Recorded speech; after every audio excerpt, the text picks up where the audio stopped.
Daily Bread at ChristenDome, Day 14, Psalm 9, 7-12, Genesis 29-30, and Matthew 11, 11-30.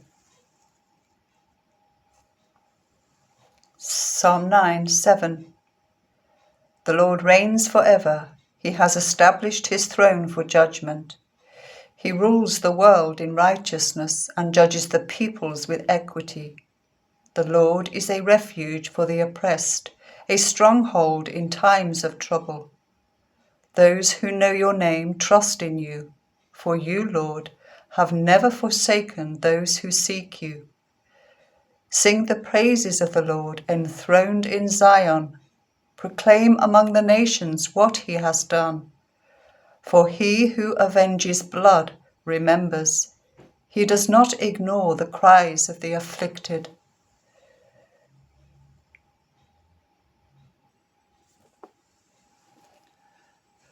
Genesis 29.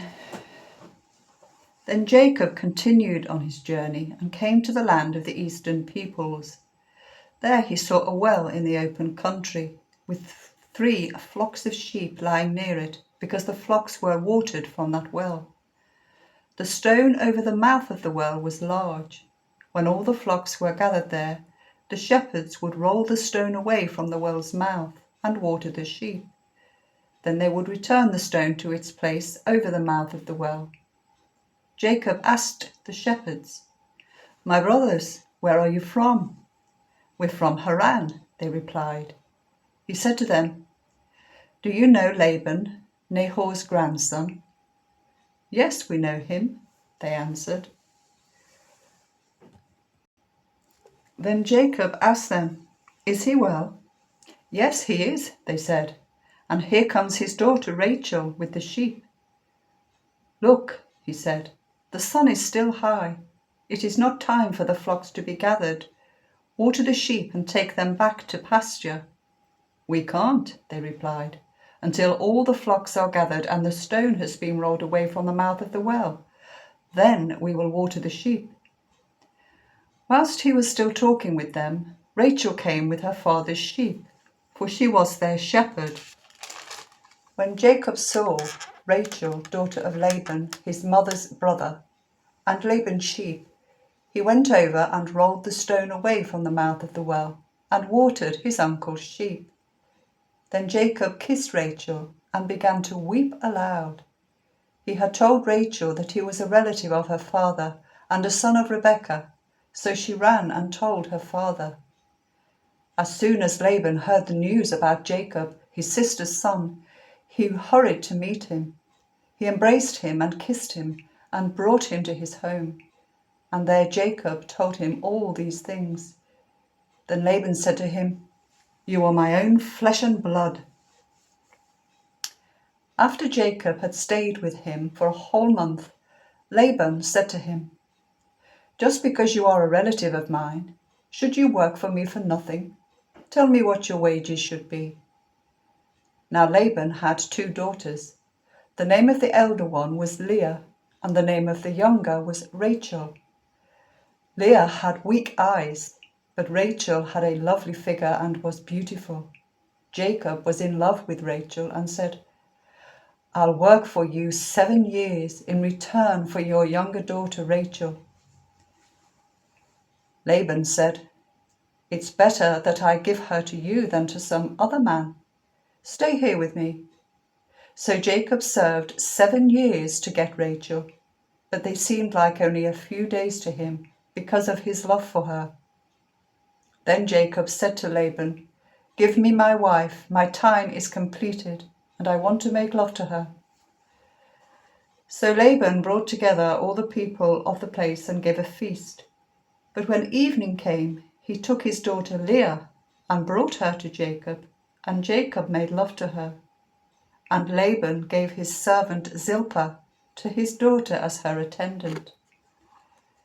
When morning came, there was Leah. So Jacob said to Laban, "What is this you have done to me? I served you for Rachel, didn't I? Why have you deceived me?" Laban replied, It is not our custom here to give the younger daughter in marriage before the elder one. Finish this daughter's bridal week, then we will give you the younger one also, in return for another 7 years of work." And Jacob did so. He finished the week with Leah, and then Laban gave him his daughter Rachel to be his wife. Laban gave his servant Bilhah to his daughter Rachel as her attendant. Jacob made love to Rachel also, and his love for Rachel was greater than his love for Leah. And he worked for Laban another 7 years. When the Lord saw that Leah was not loved, he enabled her to conceive, but Rachel remained childless. Leah became pregnant and gave birth to a son. She named him Reuben, for she said, "It is because the Lord has seen my misery. Surely my husband will love me now." She conceived again, and when she gave birth to a son, she said, "Because the Lord heard that I am not loved, he gave me this one too." So she named him Simeon. Again she conceived, and when she gave birth to a son, she said, "Now at last my husband will become attached to me, because I have borne him 3 sons." So he was named Levi. She conceived again, and when she gave birth to a son, she said, "This time I will praise the Lord." So she named him Judah. Then she stopped having children. When Rachel saw that she was not bearing Jacob any children, she became jealous of her sister. So she said to Jacob, "Give me children, or I'll die." Jacob became angry with her and said, "Am I in the place of God, who has kept you from having children?" Then she said, "Here is Bilhah, my servant. Sleep with her, so that she can bear children for me, and I too can build a family through her." So she gave him her servant Bilhah as a wife. Jacob slept with her, and she became pregnant and bore him a son. Then Rachel said, "God has vindicated me. He has listened to my plea and given me a son." Because of this, she named him Dan. Rachel's servant Bilhah conceived again and bore Jacob a second son. Then Rachel said, "I have had a great struggle with my sister, and I have won." So she named him Naphtali.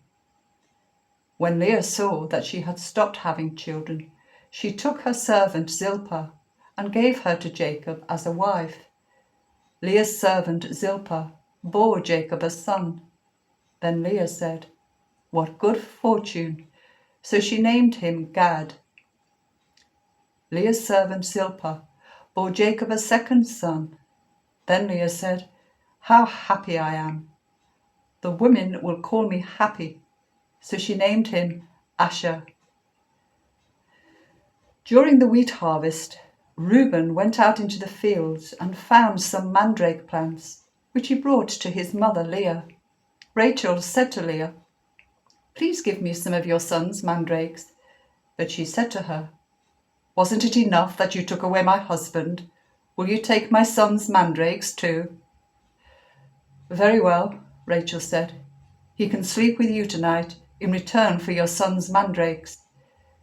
So when Jacob came in from the fields that evening, Leah went out to meet him. "You must sleep with me," she said. "I have hired you with my son's mandrakes." So he slept with her that night. God listened to Leah, and she became pregnant and bore Jacob a 5th son. Then Leah said, "God has rewarded me for giving my servant to my husband." So she named him Issachar. Leah conceived again and bore Jacob a 4th son. Then Leah said, "God has presented me with a precious gift. This time my husband will treat me with honor, because I have borne him 6 sons." So she named him Zebulun. Sometime later she gave birth to a daughter and named her Dinah. Then God remembered Rachel. He listened to her and enabled her to conceive. She became pregnant and gave birth to a son and said, God has taken away my disgrace." She named him Joseph and said, "May the Lord add to me another son."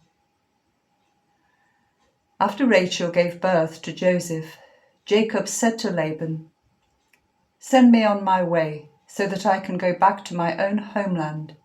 Give me my wives and children, for whom I have served you, and I will be on my way. You know how much work I've done for you." But Laban said to him, "If I found favor in your eyes, please stay. I have learned by divination that the Lord has blessed me because of you." He added, "Name your wages, and I will pay them." Jacob said to him, "You know how I have worked for you and how your livestock has fared under my care. The little you had before I came has increased greatly, and the Lord has blessed you wherever I have been. But now, when may I do something for my own household?" "What shall I give you?" he asked. "Don't give me anything," Jacob replied. "But if you will do this one thing for me, I will go on tending your flocks and watching over them. Let me go through all your flocks today and remove from them every speckled or spotted sheep, every dark-coloured lamb, and every spotted or speckled goat. They will be my wages, and my honesty will testify for me in the future. Whenever you check on the wages you have paid me, any goat in my possession that is not speckled or spotted, or any lamb that is not dark-coloured, will be considered stolen." "Agreed," said Laban. "Let it be as you said." That same day he removed all the male goats that were streaked or spotted, and all the speckled or spotted female goats, all that had white on them, and all the dark-coloured lambs, and he placed them in the care of his sons. Then he put a 3-day journey between himself and Jacob, while Jacob continued to tend the rest of Laban's flocks.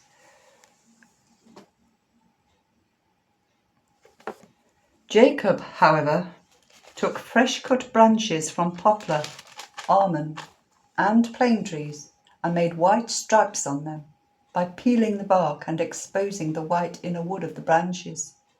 Then he placed the peeled branches in all the water troughs so that they would be directly in front of the flocks when they came to drink. When the flocks were in heat and came to drink, they mated in front of the branches, and they bore young that were streaked or speckled or spotted. Jacob set apart the young of the flock by themselves, but made the rest face the streaked and dark-coloured animals that belonged to Laban. Thus he made separate flocks for himself and did not put them with Laban's animals. Whenever the stronger females were in heat, Jacob would place the branches in the troughs in front of the animals so that they would mate near the branches, but if the animals were weak, he would not place them there. So the weak animals went to Laban and the strong ones to Jacob. In this way, the man grew exceedingly prosperous and came to own large flocks and female and male servants, camels and donkeys. Matthew 11:11.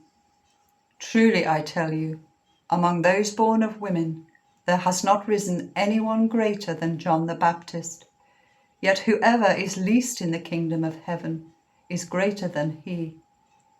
From the days of John the Baptist until now, the kingdom of heaven has been subject to violence. It has been forcefully advancing, and violent peoples have been raiding it. For all the prophets and the law prophesied until John. And if you are willing to accept it, he is the Elijah who was to come. Whoever has ears, let them hear. To what can I compare this generation? They are like children sitting in the marketplaces and calling out to others. We played the pipe for you, and you did not dance. We sang a dirge, and you did not mourn. For John came neither eating nor drinking, and they say, he has a demon.